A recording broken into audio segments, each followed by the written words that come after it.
नमस्कार, आप देखना शुरू कर चुके हैं नवप्रभा लाइव। मैं हूं अमित द्विवेदी। कल छठ मैया की पूजा थी और कल जो वीडियोस और फोटोज वायरल हुए दिल्ली में यमुना घाट के पास से, वो बड़े मतलब तकलीफ देह थी वो चीजें।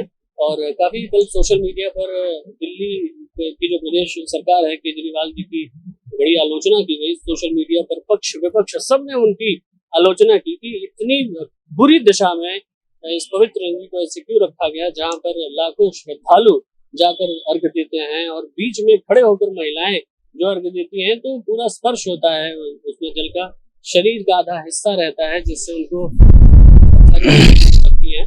तो इस विषय पर मैं आज जिनसे बात करने वाला हूँ वो भारतीय जनता पार्टी के प्रखर वक्ता हैं, युवा नेता हैं और दिल्ली प्रदेश में जो शिक्षा प्रकोष्ठ है भारतीय जनता पार्टी की, उसके पहले पूर्व सह संयोजक रह चुके हैं। कपिल गर्ग जी का स्वागत करता हूँ मैं। धन्यवाद, बहुत शुक्रिया, आपने समय निकाला हमारे लिए। कल जो स्थिति देखी हमने सोशल मीडिया के जरिए, यमुना जी का तट जो कंडीशन जिस स्थिति में थी वो बड़ी चिंताजनक थी। आपको एक विशेष जिम्मेदारी मिली है यमुना जी की सफाई को लेकर आपकी पार्टी की तरफ से, तो क्या कहना चाहेंगे, आपकी क्या प्रतिक्रिया है इस पूरे मामले में? हमें जी सबसे पहले तो मैं आपके सभी दर्शकों को छठ महापर्व की बहुत बहुत हार्दिक शुभकामनाएं देना चाहता हूं। हम देख रहे हैं कि हम ये जानते हैं कि माँ यमुना जी हमारे हिंदुओं के, अगर हम 4 धाम की बात करें, एक हिंदू धर्म के अनुसार आपकी जो जीवन की यात्रा है, धार्मिक यात्रा है, वो तभी पूरी होती है जब 4 धाम की यात्रा को पूरा करते हैं। उसमें केदारनाथ जी हैं, बद्रीनाथ जी हैं, गंगोत्री जी और यमुनोत्री जी है। यमुना जी का पूरा एक मोक्षदायिनी का स्वरूप माना गया है। उनकी यात्रा करना, उनके स्नान से उनमें स्नान करना, उनके जल को ग्रहण करना, ये सभी न केवल हिंदुओं के लिए अपितु सभी धार्मिक अनुष्ठानों में इसका महत्व बताया गया है। और आज जिस स्थिति में यमुना जी दिल्ली में, विशेष रूप से जो 22 किलोमीटर का हमारा पल्ला बख्तावरपुर से जब दिल्ली के अंदर एंटर करती है यमुना, से लेकर कालिंदी कुंज घाट तक की जो स्थिति है, आज लगभग 600 किलोमीटर का जो दायरा यमुना जी का है, उसमें सबसे ज्यादा जो पॉल्यूटेंट पार्ट है वो दिल्ली के अंदर आता है। और दिल्ली के अंदर कौन लोग जिम्मेदार हैं, इस पे मैं समझता हूं कि आप बेहतर समझ सकते हैं। अब मैं उस विषय में जाना नहीं चाहता था, परंतु आपने बात करी है। मुख्यमंत्री जी अरविंद केजरीवाल जी बड़े बड़े दावे करते हैं कि छठ घाट हमने बनवाया, बड़े बड़े हमने प्रचार उसका करते हैं, हमने सिविल डिफेंस के लोगों को डिप्यूट किया, ये व्यवस्था करी, वो व्यवस्था करी। आप किसी व्यक्ति को तकलीफ है, आप उसे अच्छे कपड़े पहना देंगे और कहेंगे साहब हमने इनको चमका दिया और नहला दिया और बहुत अच्छा कर दिया, लेकिन जो उसकी मूल समस्या है, मूल बीमारी है, उसकी आप बात नहीं करेंगे, उससे आप बचेंगे, उससे आप छोड़ देंगे।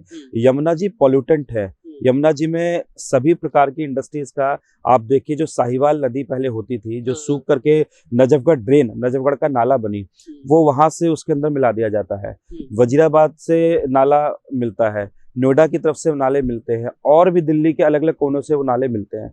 उन नालों का क्या सब्स्टिट्यूट हो सकता है, उनको कैसे बंद किया जा सकता है, उनका क्या विकल्प हो सकता है, कैसे उस पानी को फिल्टर किया जा सकता है, कैसे उसको ठीक करके वापस यमुना जी में साफ पानी को प्रवाहित कर सकते हैं, उस पर आपकी कोई योजना नहीं है। आप बड़ी बड़ी बात करते हैं कि मैं यमुना जी के आसपास 5-6 किलोमीटर के दायरे में, बहुत साल पहले उन्होंने बात कही कि रिवर फ्रंटियर बना देंगे। रिवर फ्रंटियर का मतलब एक पिकनिक स्पॉट जैसा बना देंगे, जहां पर लोग आएंगे, घूमेंगे, यमुना जी के बारे में जानेंगे। उस पर आज तक कोई बात नहीं, वो थोड़ा बहुत काम चला, उसके बाद वो कुछ भी उसका दिखाई नहीं देता। आपने सारे वीडियोस उपलब्ध हैं, आपने कहा कि साहब हम बोटिंग करवाएंगे, हम डुबकी लगवा देंगे।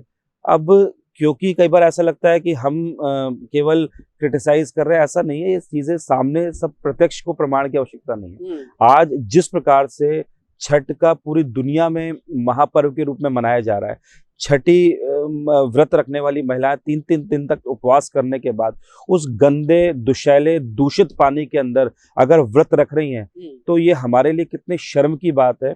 और आखिर किस प्रकार का संदेश हम दिल्ली वासियों को और दिल्ली के बाहर देश को और देश के बाहर दुनिया को देना चाह रहे हैं। आप बड़े बड़े विज्ञापन लगाते हैं, बड़ी बड़ी बातें करते हैं, वो सब ठीक है अपनी जगह, परंतु आप उसका जो मूल काम है, सफाई का जो काम है, आपको इंडस्ट्री से एक रेवेन्यू आता है, जनरेट होता है, आप वहां से ठीक है, परंतु आप एक हफ्ते के लिए इंडस्ट्रीज को रोक सकते थे। उनको कोई बात करके, कोऑर्डिनेशन करके उनको कह सकते थे 5 दिन, 7 दिन, 8 दिन, जब तक छठ महापर्व होने वाला है आप इसको थोड़ा रोकें, और जब पर्व हो जाए उसके बाद क्या हो सकता है बेहतर विकल्प के रूप में वो हो सकता था। ये कल उन्होंने एक स्टेटमेंट दिया कि राजनीति न करें छठ पर्व के समय, लेकिन मुझे नहीं लगता कि अगर कोई व्यक्ति अगर इस तरह की चीजें देखता है तो वो क्रिटिसाइज करेगा। जरूरी नहीं है कि वो पॉलिटिकल पार्टी से हो या उसका कोई इन्फ्लुएंस हो उस तरह का। आम आदमी ने ही फोटो खींच कर या वीडियो क्लिक कर पूरा बना के उसको सोशल मीडिया पे डाला, ट्विटर पे, फेसबुक पर और जो दूसरे सोशल नेटवर्किंग प्लेटफॉर्म्स हैं। तो राजनीति मतलब आप काम न करें और ये चाहते हैं कि उस पर चर्चा भी ना हो। ये देखिए अमित जी, मेरा ये मानना है कि माँ यमुना हमारे लिए आस्था का, हमारे लिए धर्म का, हमारे लिए माँ का विषय है। वो हमारे लिए कभी भी कोई भी पॉलिटिकल एजेंडा नहीं है, कोई इशू नहीं है वो हमारे लिए। वो हमारी आस्था का विषय जो स्वयंभू हमारे अंदर से निकलता है। हम उस पर हमेशा काम करते थे, करते हैं और करते रहेंगे। परंतु केजरीवाल जी के लिए वो पूरी तरह से एक पॉलिटिकल मुद्दा है। दिल्ली सरकार ने उसको पॉलिटिकल रूप में ही, आप देखें किस प्रकार से वो इवेंट मैनेजमेंट करके चीजों को उस तरह से मैनिपुलेट करके, पिछले आप देखें 2014 से अभी तक के 2021 तक के वीडियोस आप YouTube पे देख सकते हैं। आप गूगल करेंगे, सारे वीडियोस आपके पास अवेलेबल है, वो आ जाते हैं तुरंत। उन्होंने कब कब क्या क्या बात कही है, वो जो मर्जी जैसे मर्जी कह देते हैं। वो कहते हैं कि मैं डुबकी लगवा दूंगा, वो कहते हैं मैं बोटिंग करवा दूंगा, वो कहते हैं मैं रिवर फ्रंटियर बना दूंगा। तो जो आज ये हालात पैदा हुए वो उनके एक नॉन सीरियस एटीट्यूड की वजह से हुए।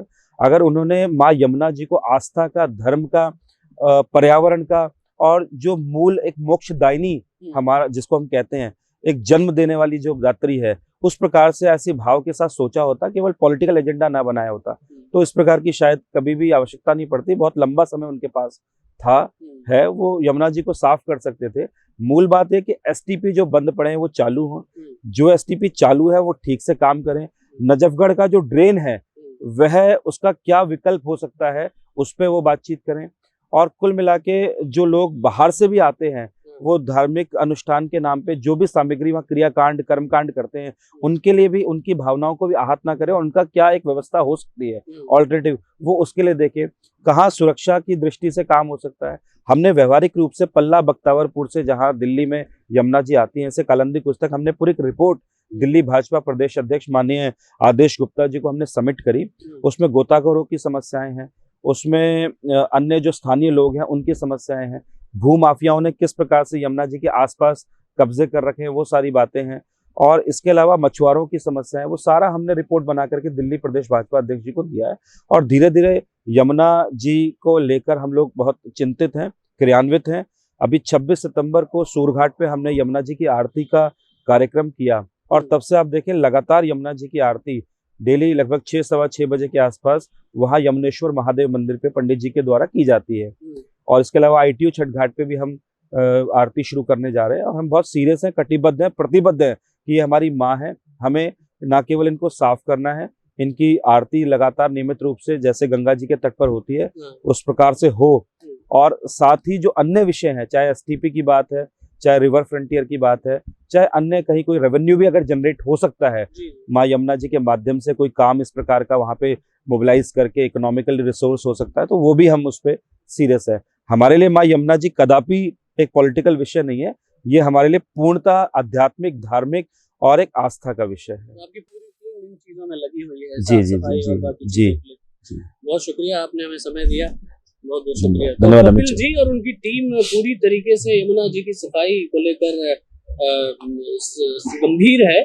मैं उम्मीद करता हूँ कि इस बार तो छठ में जो चीजें हुई वो अगली बार इनकी टीम और इनकी वजह से जो श्रद्धालु हैं उनको ऐसी स्थिति नहीं देखने को मिलेगी, और एक यमुना जी का साफ जल उनको मिलेगा भगवान आदित्य के अर्घ के लिए। तो देखते रहिए नवप्रवाह लाइव। बहुत बहुत शुक्रिया।